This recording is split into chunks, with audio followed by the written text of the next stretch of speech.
Alhamdulillahirabbil alamin, kita bersyukur kepada Allah Subhanahu wa taala karena dapat dipertemukan kembali di pertemuan kedua ini, di mana di pertemuan kedua ini akan dibahas dan dipelajari materi tentang taat, istiqomah, dan ikhlas.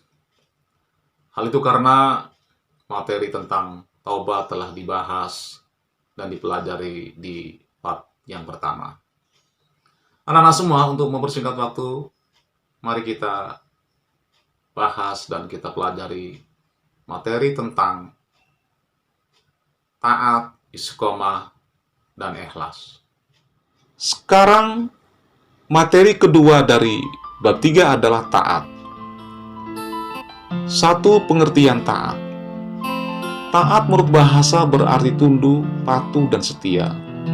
Menurut istilah, taat bisa diartikan tunduk dan patuh terhadap segala perintah Allah dan aturan yang berlaku.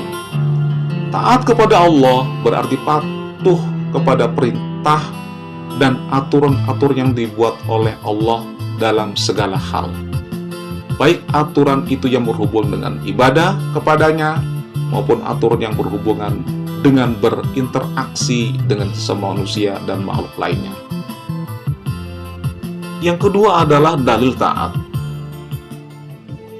Allah berfirman dalam surat An-Nisa ayat 59 yang berbunyi, A'udzubillahi minasyaitonirrajim. Ya ayyuhalladzina amanu athi'ullaha wa athi'ur rasula wa ulil amri minkum. Fa in tanaza'tum fi syai'in farudduhu ilallahi wa rasulihi in kuntum tu'minuna billahi wal yawmil akhir. Dzalika khairu wa ahsanu ta'wila. Yang artinya, hai orang-orang yang beriman, taatilah Allah dan taatilah Rasulnya dan ulil amri di antara kamu. Kemudian jika kamu berlainan pendapat tentang sesuatu, maka kembalikanlah ia kepada Allah atau Al-Quran dan Rasulnya atau Sunnah. Jika kamu benar-benar beriman kepada Allah dan hari kemudian, yang demikian itu lebih utama bagimu dan lebih baik akibatnya. Quran Surat An-Nisa ayat 59. Dari ayat di atas, maka bisa disimpulkan kepada siapa saja kita harus taat. Yaitu, yang pertama, kita harus taat kepada Allah.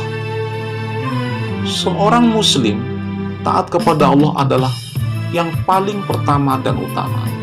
Sebagaimana ayat di atas, kalimat perintah untuk taat yang pertama adalah kepada Allah Subhanahu wa ta'ala. Ketaatan kepada Allah ini sifatnya mutlak, tanpa ada keraguan, dan tidak ada tawar-menawar dalam segala aspek kehidupan. Yang kedua adalah taat kepada Rasulnya atau Nabi Muhammad Sallallahu Alaihi Wasallam. Ketaatan yang kedua adalah ketaatan kepada Nabi Muhammad Sallallahu Alaihi Wasallam. Ketaatan ini pun mutlak, sebagaimana ketaatan kepada Allah Subhanahu Wa Taala. Ini berarti taat kepada Rasul berarti taat kepada Allah. Demikian juga sebaliknya, tidak taat kepada Rasul berarti tidak taat kepada Allah. Yang ketiga adalah taat kepada ulil amri atau pemerintah. Ketaatan yang ketiga adalah perintah taat kepada pemimpin. Hanya saja ketaatan kepada pemimpin ini tidak mutlak, tetapi mempunyai syarat, yaitu selama pemimpin tersebut berpegang kepada kitab Allah dan Rasulnya.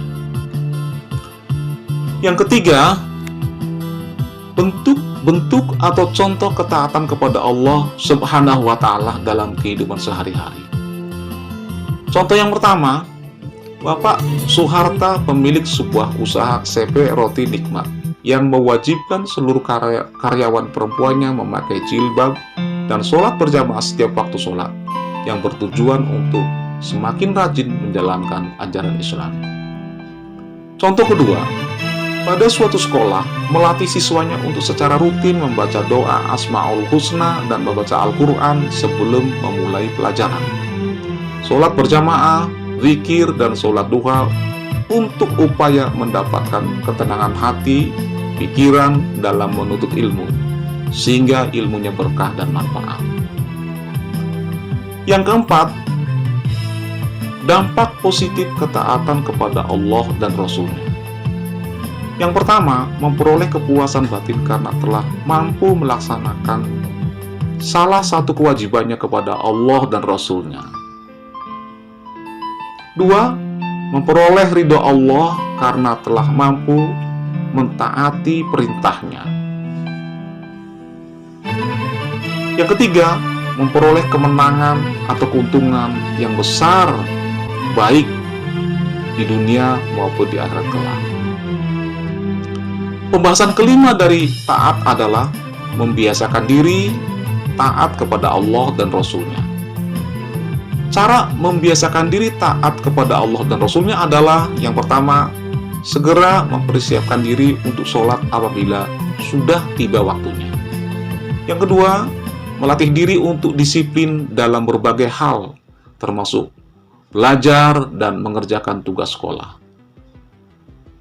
Tiga, selalu disiplin dalam mengikuti tata tertib sekolah, baik dilihat guru maupun tidak. Yang keempat, senantiasa menjaga diri agar tidak melakukan hal-hal yang dilarang oleh agama, walaupun sedang sendirian, tidak ada orang lain yang melihat. Kemudian, pembahasan materi ketiga dari bab 3 adalah istiqomah. Yang pertama, pengertian istiqomah. Secara bahasa, istiqomah artinya lurus, dan secara istilah adalah suatu perbuatan dan sifat yang senantiasa mengikuti jalan yang lurus, yakni jalan yang diridhoi oleh Allah Subhanahu wa Ta'ala. Yang kedua, cara istiqomah. Bagaimana cara istiqomah? Cara istiqomah adalah satu, meluruskan hati untuk niat istiqomah. Yang kedua, memahami makna syahadat. Yang ketiga, memperbanyak bacaan Al-Quran. Yang keempat, meningkatkan kualitas ibadah sedikit demi sedikit. Yang kelima, bergaul dengan orang-orang yang soleh. Dan yang keenam, berdoa dan berzikir kepada Allah Subhanahu wa Ta'ala. Pembahasan materi keempat dari bab 3 adalah ikhlas.